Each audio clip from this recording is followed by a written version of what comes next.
माँ के 9 रूपों में एक रूप माता शैलपुत्री का है और नवरात्रि के सर्वप्रथम दिन इनकी पूजा की जाती है।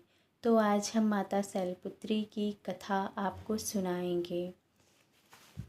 पर्वतराज हिमालय के यहाँ पुत्री के रूप में जन्म लेने के कारण इनका नाम शैलपुत्री पड़ा।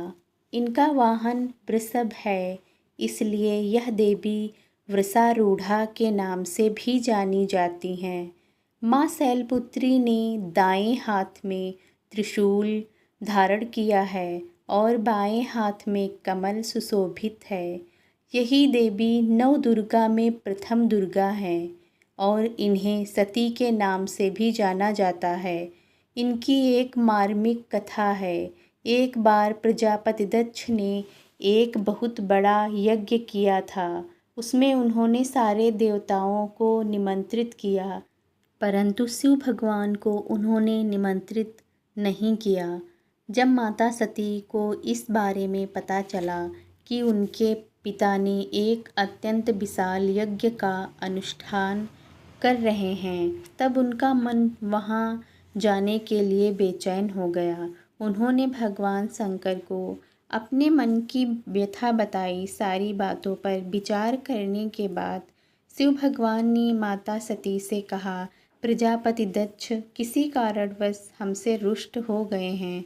अपने यज्ञ में उन्होंने सभी देवताओं को बुलाया है और उनके यज्ञ भाग भी उन्हें समर्पित किए हैं, परंतु हमें जानबूझकर नहीं बुलाया, कोई सूचना भी नहीं भेजी।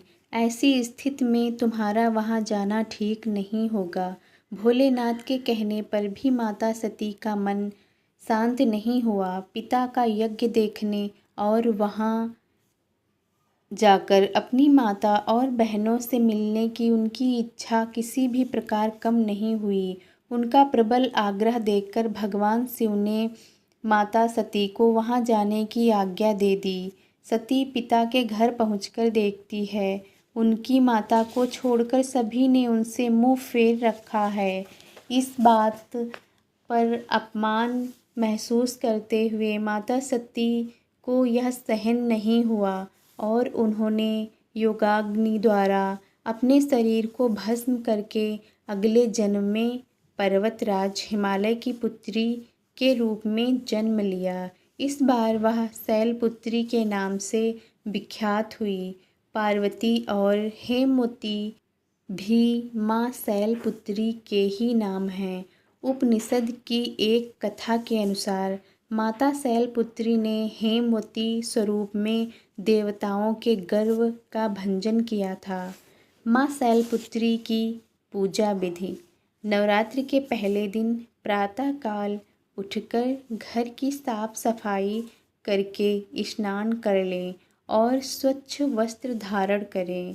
फिर पूजा गृह में साफ चौकी पर माता शैलपुत्री की फोटो को रख लें और एक कलश स्थापित करें। कलश के ऊपर पान के पत्ते, नारियल और स्वास्तिक बनाएं। उसके बाद माँ शैलपुत्री को माला अर्पण करके पास में ही दिए जलाएं। माँ शैलपुत्री को सफ़ेद फूल बहुत पसंद हैं, इसलिए माता के फ़ोटो के पास सफ़ेद रंग के फूल ज़रूर रखें।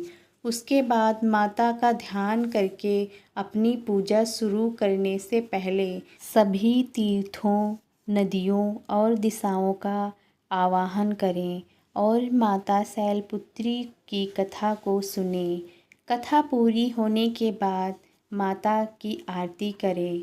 आरती के बाद माँ शैलपुत्री को सफ़ेद मिठाई का भोग लगाकर वह प्रसाद सभी को दें और रात में भी माँ की फ़ोटो के पास कपूर जलाएं।